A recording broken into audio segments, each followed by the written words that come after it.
గా చేసి రిటైర్ అయ్యి చనిపోయారు.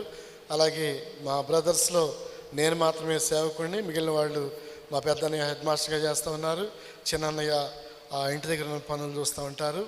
మా ముగ్గురు అక్కల్లో ఒక ఆవిడ మరి దేవుని సేవకురాలు, వారు మదిర సంఘములో దీర్ఘకాలం పనిచేశారు.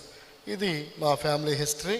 ప్రభునందు ప్రియమైన దేవుని బిడ్డలారా, దేవుడు ఆయా స్థలాలలో ఆయా రీతులుగా తాను ఎన్నుకున్న వారిని ఆయన హెచ్చిస్తాడు, గణపరుస్తాడు. నో డౌట్ దానిలో. అది స్త్రీ అని లేదు, పురుషుడని లేదు, లేకపోతే మనమేదో గొప్ప స్కాలర్స్ అని కాదు. మనకంటే గొప్ప స్కాలర్స్ చాలామంది ఉన్నారు.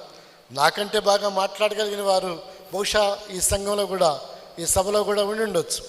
సో దానిలో పెద్ద విశేషం ఏది కూడా లేదు. కానీ దేవుని కృప మన మీద ఎంతగా ఉంటుందో మనము గమనించాలి.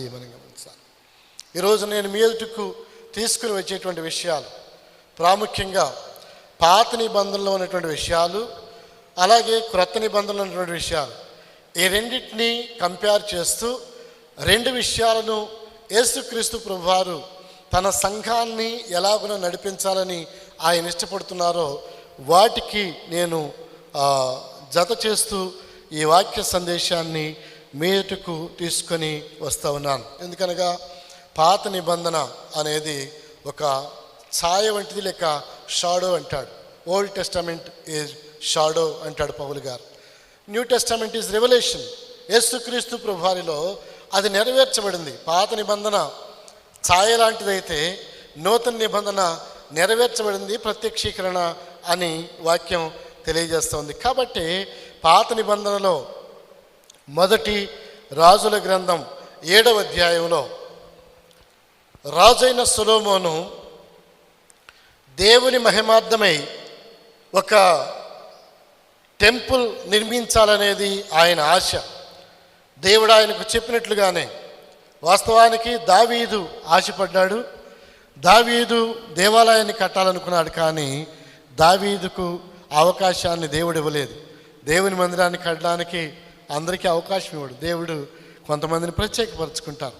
సో దావీదు తరం అయిపోయిన తర్వాత సొలొమోను ద్వారాగా దేవుడు దాన్ని నెరవేర్చాలనేది ఆయన ఉద్దేశం. క్రీస్తునందు ప్రియమైన దేవుని బిడ్డలారా, ఈ దేవుని మందిరాన్ని, ఈ టెంపుల్ను, ఈ స్ట్రైన్ లేకపోతే ఈ శాంక్చురీ ఆయన కట్టాలని ఆయన అనుకుంటా ఉన్నాడు.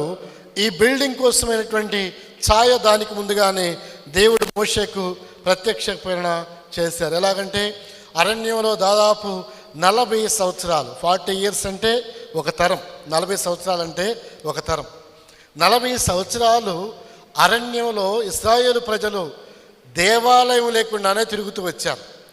దేవాలయం లేకుండా తిరుగుతూ వచ్చినప్పుడు వారికి ఒక గుడారాన్ని దేవుడు ఏర్పాటు చేసి, అక్కడ కూడా గుడారం కోసమైనటువంటి ఉపకరణాలు తయారు చేయడం కోసమై రకరకాల వృత్తి నైపుణ్యం కలిగిన వాళ్ళను దేవుడు వారి కోసం ఏర్పాటు చేశాడు. వారిలో బెస్లేలు, అహోలియాబ్ అనేటువంటి వారు ప్రాముఖ్యమైన వాళ్ళు.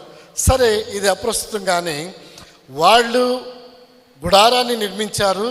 40 సంవత్సరాలు దేవుడు వారిలో పగటి వేళలో మేఘస్తంభంగాను, రాత్రి వేళలో అగ్నిస్తంభంగాను దేవుడు వారితో ఉండి నడిపిస్తూ వచ్చాడనే మాట నేను జ్ఞాపకం చేసుకోవాలి.